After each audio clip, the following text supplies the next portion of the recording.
तो स्वागत है आपका YouTube channel AC for you classes में। और आज हम लोग बात करने वाले प्रतिरोध और प्रतिरोधकता के बारे में। ये प्रतिरोध क्या होता है और प्रतिरोधकता क्या होता है, सुनने में तो लगभग समान ही लग रहा है। तो इसी के बीच में क्या डिफरेंस है, क्या है, ये सब जानेंगे। क्योंकि हम लोग विद्युत चैप्टर को स्टार्ट करते हैं तो इसके अंदर में ये दो टर्म्स हमको सुनने को मिलते हैं, प्रतिरोध और प्रतिरोधकता, रेजिस्टेंस एंड रेजिस्टिविटी। ठीक है, तो ये क्या चीज़ होते हैं, इसके बारे में क्या क्या मैथ्स बनते हैं, क्या फॉर्मूला होते हैं, क्या इन लोगों का मात्रक होता है, यूनिट्स क्या होती हैं, इन सब क्वेश्चन के बारे में, मतलब प्रतिरोध और प्रतिरोधकता के बारे में जितनी भी जानकारी हम लोगों को चाहिए वो हम यहाँ भी इकट्ठा कर लेंगे इस वीडियो के माध्यम से। तो सबसे पहले हम लोग शुरू करते हैं प्रतिरोध के बारे में। ये प्रतिरोध क्या होता है? प्रतिरोध नाम से पता चल रहा है कि ये प्रतिरोध है, किसी का विरोध करने वाला है। मतलब प्रतिरोध जैसे प्रतिकर्षण, प्रतिबल, ये सब सुनिए ना। उसी प्रकार से प्रतिकर्षण प्रतिबल के जैसे ही ये होता है प्रतिरोध, ये किसी न किसी का विरोध करेगा, इसीलिए बोलते हैं प्रतिरोध। तो इस इलेक्ट्रिसिटी में, मतलब इस विद्युत चैप्टर में कौन किसका विरोध करेगा? तो फिर कौन यहाँ पर जो उछलता है, कूदता है, मतलब ज़्यादा जाने खोजता है, जिसका यह विरोध करेगा।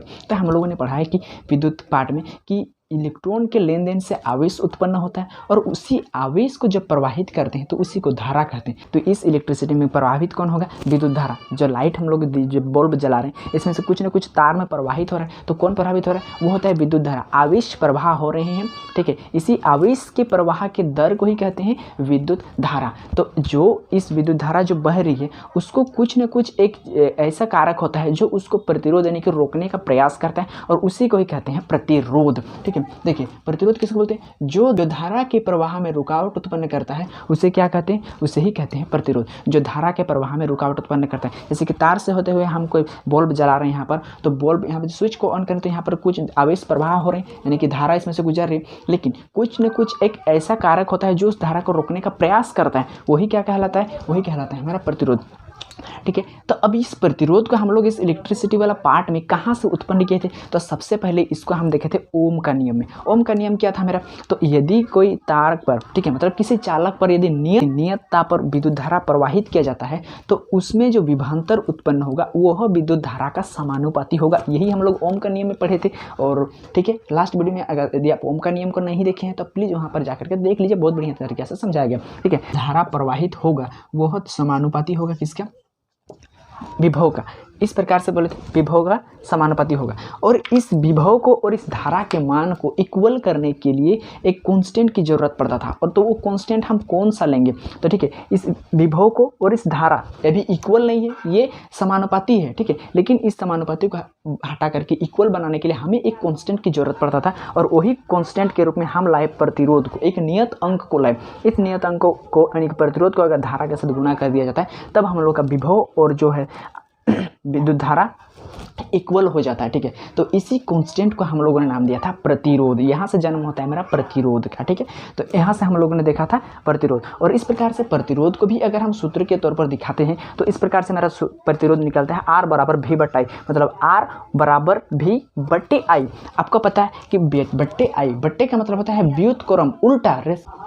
V जो है बराबर हो गया यहाँ पर, अच्छा, R जो है भी के साथ इक्वल संबंध दिखा रहा है, मतलब समान संबंध, रिलेशन जो इन लोगों के बीच का है वो इक्वल दिखा रहा है। लेकिन अगर हम R के साथ देखें इसको, तो R के साथ देखने से 1 बट्टा I दिखा रहा है।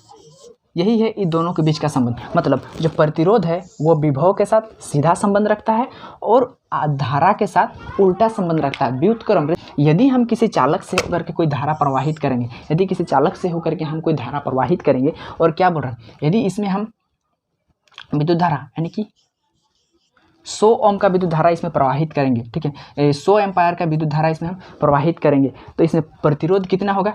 इसका उल्टा, इसमें जो प्रतिरोध होगा वो होगा मेरा 1 बट्टा 100 ओम प्रतिरोध होगा। समझ में आया? कहने का मतलब है, और यदि यही चालक में से इसी चालक में यदि हम क्या करेंगे, इसमें से हम 2 एम्पायर विद्युत धारा हम प्रवाहित करेंगे, तो इसमें प्रतिरोध अगर देखेंगे तो मतलब इसको प्रवाह में रुकावट उत्पन्न करने वाला गुण कितना आएगा? तो रुकावट उत्पन्न इसमें से होगा 2 एम्पायर अगर विद्युत धारा प्रवाहित करेंगे तो इसमें 1 बट्टा 2 ओम प्रतिरोध जो है इस तार से जो गुजरने वाले जो धारा है उसका विरोध करेगा। तो इससे हम लोगों को एक चीज़ समझ में आ रहा है, यदि हम विद्युत धारा का मान को ज़्यादा ले रहे हैं विद्युत धारा का मान को ज़्यादा ले रहे हैं तो प्रतिरोध का मान क्या हो रहा है मेरा, ये कम आ रहा है। 1/100 का मतलब क्या होता है, 0.001 ओम। धारा को अगर हम बढ़ा रहे हैं, यदि धारा का मान को बढ़ा रहे हैं तो प्रतिरोध का मान मेरा क्या हो रहा है, कम हो रहा है। इसी के ऑपोजिट यहाँ पर भी मेरा वही, धारा अगर बढ़ा दिए तो प्रतिरोध का मान मेरा क्या हो गया, 0.5 ओम, ये हो गया। मतलब यदि हम विद्युत धारा का मान को बढ़ा रहे हैं तो प्रतिरोध का मान घट रहा है। हाँ, इसी के जगह पर यदि हम करेंगे भी, ये कोई चालक है मेरा और इसमें हम प्रतिरोध हम ले रहे हैं 100 ओम का, तो इसमें धारा का मान जो होगा वो इसका उल्टा होगा, मतलब होगा 1/100 एम्पायर, मतलब 0.001 एम्पेयर। तो देखिए इसी प्रकार से इन दोनों का संबंध को बताता है। यदि हम प्रतिरोध को बढ़ा रहे हैं, प्रतिरोध को यदि बढ़ा रहे हैं तो धारा का मान मेरा कितना हो रहा है, प्रतिरोध अगर 100 ओम ले लिए तो धारा मेरा उसमें से क्या, बहुत कम बहेगा, एकदम कम वोल्टेज उसमें से जाएगा। धारा धीरे धीरे जाएगा, प्रतिरोध बहुत ज़्यादा, उसको रोकने वाला बहुत ज़्यादा आ गया, 100 ओम आ गया, तो धारा उसमें से कम बहेगा और वोल्टेज क्या, जुप्पू कम जलेगा, है कि नहीं। और इसी जगह पर यदि मेरा धारा बहुत ज़्यादा है, अब इसके प्रवाह की दर बहुत स्पीड में है, तो धारा उसमें क्या होगा, प्रतिरोध कितना होगा, 0.001, मतलब बहुत कम के बराबर। तब मेरा बॉल्ब फटने का जैसा चमकने लगेगा, है कि नहीं, और लाइट बहुत प्रकाशनीय, बहुत भयानक होगा। तो इस संबंध को आप समझ गए। यदि धारा का मान बढ़ेगा तो प्रतिरोध का मान घटेगा, प्रतिरोध का मान अगर बढ़ेगा तो धारा का मान घटेगा, उल्टा संबंध है। और प्रतिरोध का वोल्टेज के साथ सीधा संबंध है। 10 ओम अगर प्रतिरोध है तो 10 वोल्ट मेरा वोल्टेज भी वहाँ पर होगा, मतलब इसके साथ सीधा संबंध रखता है, इसके साथ उल्टा संबंध रखता है। यही चीज़ मैं आपको बताना चाहता था इस टॉपिक के माध्यम से, इस सूत्र के माध्यम से, ठीक है। और क्वेश्चन इस पर यहाँ पर किस प्रकार से ऑब्जेक्टिव में हम लोगों को पूछ सकता है, देखिए ऑब्जेक्टिव के क्वेश्चन हमको किस प्रकार से यहाँ पर ठगने की कोशिश करेगा। बोलेगा यदि किसी चालक में, कोई भी चालक है देख लीजिए, ठीक है, यदि किसी चालक में, जैसे कि ये मेरा चालक हो गया, इधर मैं लिख रहा हूँ, ये मेरा कोई चालक हो गया, ठीक है, इसमें से विद्युत धारा प्रभावित हो रही है, विद्युत धारा प्रभावित हो रही है मतलब प्रतिरोध भी यहाँ पर पाया जाएगा। विद्युत धारा, प्रतिरोध और वोल्टेज तीनों का संबंध हर एक जगह पर एक नहीं रहता है, तीनों चीज़ ही रहता है सब में। तो अगर विद्युत धारा है मतलब यहाँ पर क्या है, प्रतिरोध भी रहेगा। देखिए वो बोल रहे हैं यदि किसी चालक में प्रवाहित धारा को दोगुना कर दिया जाता है, किसको, धारा के मान को दोगुना कर दिया जाता है। अगर इसकी धारा है मेरा 1 और इसको क्या किया जाता है, दोगुना कर दिया जाता है। यदि किसी चालक में प्रवाहित धारा को दोगुना कर दिया जाता है तो प्रतिरोध क्या होगा, चालक में अगर धारा को क्या करते हैं हम लोग, दोगुना कर देते हैं, तो प्रतिरोध क्या हो जाएगा मेरा, प्रतिरोध ई दोगुना हो रहा है तो गुना का उल्टा क्या होता है, भाग, मतलब ये हो जाएगा मेरा प्रतिरोध का 1/2, मतलब उसका आधा हो जाएगा। तो इसका आंसर क्या हो जाएगा, यदि किसी चालक में हम लोग धारा को दोगुना करेंगे तो प्रतिरोध क्या हो जाएगा, आधा हो जाएगा, आधा। अगर उसको दोगुना करेंगे तो ये क्या हो जाएगा, 1/2 गुना, ठीक है। ये चीज़ का आप ठीक से बैठा कर रखिए, क्योंकि इसी टाइप का, इसी को हम लोग को ऑब्जेक्ट में पूछा जाता है, ऑब्जेक्टिव के तौर पर पूछा जाता है। फिर बोल रहा है यदि किसी चालक का प्रतिरोध को दोगुना कर दिया जाए। अब हम क्या करेंगे, इस प्रतिरोध को दोगुना अगर कर देते हैं, इस प्रतिरोध को अगर दोगुना कर देंगे तो धारा क्या उसमें से बहेगा, जितना प्रतिरोध उसमें है उसमें से दोगुना प्रतिरोध को बढ़ा देते हैं तो इसमें धारा जो होगा वो आधा हो जाएगा। तो ये क्या हो जाएगा मेरा, तो इस प्रकार से ये धारा मेरा आधा, इतना गुना हो जाएगा, ठीक है। इस टाइप से हम लोगों को प्रतिरोध, धारा और वोल्टेज से संबंधित ऑब्जेक्टिव पूछ सकता है। तो ये था प्रतिरोध जो ओम के नियम से हम लोगों में आया था, ठीक है। इस प्रतिरोध कैसे बढ़ाया जा सकता है, बोले कि प्रतिरोध को इतना ओम बढ़ा देंगे तो इतना गुना कर देंगे। तो एक्चुअली में हम लोग प्रतिरोध को किस प्रकार से बढ़ा सकते हैं, किस प्रकार से घटा सकते हैं, ये हम लोग समझते हैं। चलिए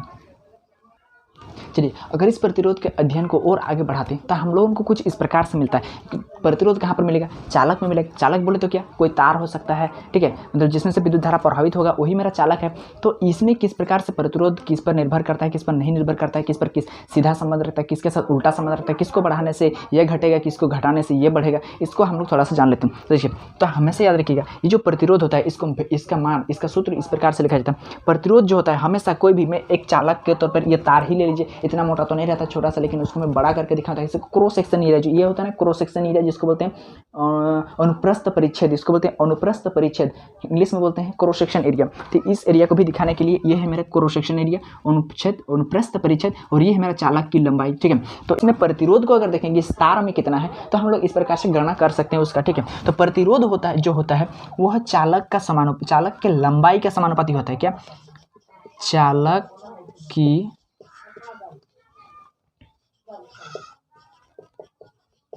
लंबाई क्या होता है? समानुपाती। ठीक है, और जो चालक की लंबाई के समानुपाती, और ये जो क्रॉस सेक्शन एरिया है इसका, ये वाला अनुप्रस्थ परिच्छेद, ये वाला, जैसे कि ये मेरा चालक की लंबाई हो गया, तो ये एरिया है मेरा क्रॉस सेक्शन एरिया। ठीक है, तो यही अनुप्रस्थ परिच्छेद का क्षेत्रफल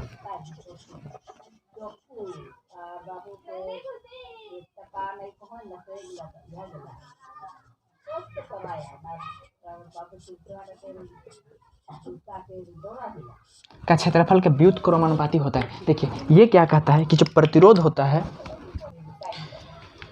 किसी भी चालक में, यदि प्रतिरोध को हम लोग देखेंगे तो वो जो प्रतिरोध होता है इस चालक में, एक चालक ले लिए हैं। ठीक है, इसका अपना एक लंबाई है, इसका अपना एक क्रॉस सेक्शन एरिया है। ठीक है, अनुप्रस्थ परिच्छेद है। इसमें अगर हम लोग प्रतिरोध की गणना करेंगे और प्रतिरोध को देखेंगे तो वह प्रतिरोध हमको मिलेगा चालक की लंबाई के समानुपाती। मतलब यहाँ पर जो प्रतिरोध होगा वो चालक के जितना लंबा होगा उसके साथ सीधा संबंध रखेगा। समानुपाती का मतलब होता है सीधा संबंध, मतलब तुम अगर ज़्यादा बढ़ेगा तो हम भी बढ़ेंगे, तुम अगर घटेगा तो हम भी घटेंगे। मतलब चालक की लंबाई अगर ज़्यादा होगा तो प्रतिरोध भी ज़्यादा पाया जाएगा, और चालक की लंबाई अगर कम होगा, मतलब तार की लंबाई अगर कम होगा तो प्रतिरोध भी उसमें कम रहेगा। यही है अनुपात, सीधा अनुपात। तो प्रतिरोध जो है सीधा अनुपाती है मेरे चालक की लंबाई क्या, और बट्टे के नीचे है, मतलब हम अभी बताए बट्टे के नीचे है मतलब व्युत्क्रम है, मतलब उल्टा संबंध, मतलब अनुप्रस्थ परिच्छेद का क्षेत्रफल अगर ज़्यादा रहेगा तो प्रतिरोध क्या होगा? कम होगा। अनुप्रस्थ परिच्छेद का क्षेत्रफल ये अगर ज़्यादा मोटा रहेगा तो इसमें से जो प्रतिरोध है वो कम रहेगा, और अगर यह एरिया मेरा एकदम पतला रहेगा तो उसमें प्रतिरोध ज़्यादा रहेगा। यही उल्टा संबंध, तो यही चीज़ इसमें बोल रहा है कि प्रतिरोध जो होता है वह चालक की लंबाई के समानुपाती, कोई भी चालक हो गया उसके लंबाई के समानुपाती होता है, और अनुप्रस्थ परिच्छेद के क्षेत्रफल का व्युत्क्रमानुपाती, बट्टे के नीचे लिख दिया मतलब व्युत्क्रमानुपाती होता है। इसको हम एक बार और लिख सकते थे, प्रतिरोध समानुपाती होता है 1/, अनुप्रस्थ परिच्छेद का क्षेत्रफल, लेकिन इसको एक साथ ही लिख दिया हूँ मैं। लेकिन यहाँ पर वही चीज़ बता रहा है कि प्रतिरोध जो होता है चालक की लंबाई के समानुपाती होता है, और अनुप्रस्थ परिच्छेद का क्षेत्रफल का व्युत्क्रम, अर्थात प्रतिरोध यानी कि R जो होता है वह R समानुपाती है चालक की लंबाई, मतलब L की समानुपाती होती है, और व्युत्क्रमानुपाती होती है, मतलब उल्टा संबंध रहता है किसके साथ? अनुप्रस्थ परिच्छेद का क्षेत्रफल, मतलब ये क्रॉस सेक्शन एरिया जो होता है उसका व्युत्क्रम होता है। यही चीज़ बोल रहा है। तो यहाँ पर भी मेरा एक आ गया क्या, समानुपाती का चिन्ह। इस समानुपाती को चिन्ह को हटाने के लिए कहने का मतलब है एक जो हम लोग के चालक की लंबाई है और अनुप्रस्थ परिच्छेद का क्षेत्रफल, इसको यह जो है प्रतिरोध के बराबर नहीं है, यह संबंध इक्वलिटी नहीं दिखा रहा है। ये जो संबंध है हम लोगों का, ये लंबाई अनुप्रस्थ परिच्छेद का क्षेत्रफल और प्रतिरोध के बीच में यह इक्वलिटी नहीं दिखा रहा है। तो इसको इक्वल बनाने के लिए, एक समीकरण के जैसा इक्वलिटी बनाने के लिए हमें एक कांस्टेंट का जरूरत पड़ेगा, और उस कांस्टेंट के आते ही मेरा यह जो समानुपाती का चिन्ह है वो हट जाएगा। तो यहाँ पर हमें कौन सा चीज़ को कांस्टेंट के रूप में लाए ताकि यह मेरा समानुपाती हट जाए और ये प्रतिरोध इसके साथ में बराबर का संबंध को दिखाए। जैसे ओम का नियम में हम लोग क्या किए थे, विभव और धारा का एक दूसरे का समानुपाती था। इस समानुपाती को हटाकर इक्वलिटी लाने के लिए हम क्या प्रतिरोध के रूप में एक नियतांक लाए थे। तो यहाँ भी इस जो इन लोगों के बीच संबंध बन रहा है, इसमें इक्वलिटी बनाने के लिए हमें एक नियतांक का जरूरत पड़ेगा, एक कांस्टेंट का जरूरत पड़ेगा। तो इसी कांस्टेंट का हम लोग यहाँ पर से निकाल सकते हैं। देखिए क्या कहते हैं, जो प्रतिरोध होता है अगर इसको बराबर में लिखेंगे तो यहाँ एक कांस्टेंट आएगा जिसको हम बोलते हैं रो। इसको रो से दिखाया जाता है L/A। अब ये रो क्या है भाई, कहाँ से लाए इसको? जिस प्रकार से हम लोग प्रतिरोध का लाए थे यह एक नियतांक था, ठीक है, तो उसी प्रकार से ये है रो, इस प्रकार से लिखते हैं, और इसी को बोलते हैं प्रतिरोधकता। रो जो एक नियतांक है इसे प्रतिरोधकता कहते हैं। देखिए प्रतिरोधकता जो यहाँ पर मैं अगला टॉपिक लिखा हूँ वो उसका जन्म मेरा कहाँ से हुआ, इसी प्रतिरोध से ही हो रहा है। इसमें समझा दे रहा हूँ, जो प्रतिरोध होता है वो चालक की लंबाई के समानुपाती होता है और अनुप्रस्थ परिच्छेद का क्षेत्रफल का व्युत्क्रमानुपाती होता है। तो इस प्रकार से समानुपाती का चिन्ह को हटा करके इक्वलिटी लाने के लिए हमें एक कांस्टेंट का जरूरत पड़ता है, एक नियतांक का जरूरत पड़ता है। तो उस नियतांक के रूप में हम रो को लाते हैं। रो क्या है, तो रो एक क्या है, एक प्रतिरोधकता है। ठीक है, ये प्रतिरोधकता क्या है, तो प्रतिरोधकता हम थोड़ा सा आगे जानेंगे। सबसे पहले मैं इस फॉर्मूला को एक्सप्लेन करा देता हूँ, ताकि यहाँ पर से जो ऑब्जेक्टिव हमें पूछे जाएंगे या फिर सब्जेक्टिव पूछे जाएंगे उसका हम एकदम सटीक उसका जवाब दे सकें। ठीक है, तो इस प्रकार से हम लोगों को प्रतिरोध बराबर क्या मिल गया, एक फॉर्मूला मिल गया कि R बराबर रो इंटू एल बाई ए। एक कहना चाहिए फॉर्मूला हम लोगों का कहना चाहता है कि यदि मेरा कोई चालक है, जैसे कि ये मेरा कोई चालक है, इसका क्रॉस सेक्शन एरिया अगर ज़्यादा मोटा रहेगा तो प्रतिरोध मेरा क्या बहेगा, उसमें कम बहेगा। और यदि यह एरिया पतला रहेगा, पतला, तो प्रतिरोध क्या रहेगा, ज़्यादा। मतलब इसके साथ उल्टा संबंध है, अनुप्रस्थ परिच्छेद का क्षेत्रफल के साथ उल्टा संबंध है। मतलब ये बढ़ेगा तो ये घटेगा, ये घटेगा तो ये बढ़ेगा। ठीक है, तो इसीलिए कभी भी हम लोग के जो तार देखने को मिलते हैं, यानी कि बड़े बड़े, जो इस प्रकार से हम लोगों को ये देखने को मिलता है,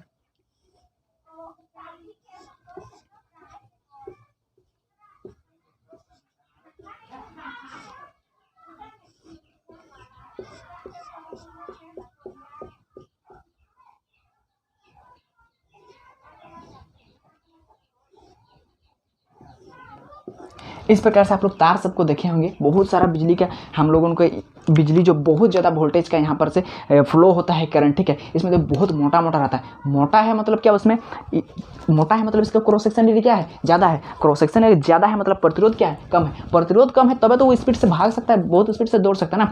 तो यदि हम लोगों को प्रतिरोध को किसी चालक में कम करना पड़ेगा तो क्या करना पड़ेगा, इसको कम करने के लिए क्रॉस सेक्शन एरिया को बढ़ाना पड़ेगा। अब आप बोलेंगे कि तो भी तार इतना पतला पतला क्यों रहता है, उसको ज़्यादा क्यों नहीं। तो आप देख सकते हैं कि तार के अंदर में जो होता है ना, एक अलग मतलब पतला पतला तार रहता है और उसी पतला पतला तार का ज़्यादा वहाँ पर रहता है। अब बोले कि उससे ज़्यादा हम लोग उनको देंगे, मतलब एक इतना मोटा मोटा तार, तो इस सुविधा के अनुसार हम लोगों को दिया जाता है। अगर हम इतना मोटा मोटा तार ही घर में लगाएंगे तो उसी का वजन बोलो, उसको सुविधा यहाँ से वहाँ से लगाना, वायरिंग करना, ये हम लोगों के लिए उतना पॉसिबल नहीं है। जो सुविधाजनक होता है उसे ही तो किया जाता है ना। तो इसीलिए हम लोग पतला रूप के रूप में रखते हैं। ठीक है, तो आप समझिए कि प्रतिरोध बढ़ाएंगे तो इसका अनुप्रस्थ परिच्छेद को घटाना पड़ेगा, इसको घटाएंगे तो ये बढ़ेगा। अब बताइए कि ऑब्जेक्टिव किस प्रकार से पूछा जाता है। चलिए चर्चा करेंगे कि ये यहाँ पर हमको ऑब्जेक्टिव किस प्रकार से पूछा जाएगा। देखिए यही चीज़ से हम लोगों को यहीं से अलग ऑब्जेक्टिव को यहाँ घुमा करके दिया जाता है। यदि हम लोगों का बेस मजबूत हो गया ना तो क्वेश्चन कहीं से भी दे देना भाई, प्रतिरोध से दे, प्रतिरोधकता से दे, कहीं से भी दे दे, चाहे ओम का नियम से दे दे, सब हम लोग बना लेंगे। बस हम लोग का कॉन्सेप्ट क्लियर होना चाहिए कि मेन होता है कॉन्सेप्ट।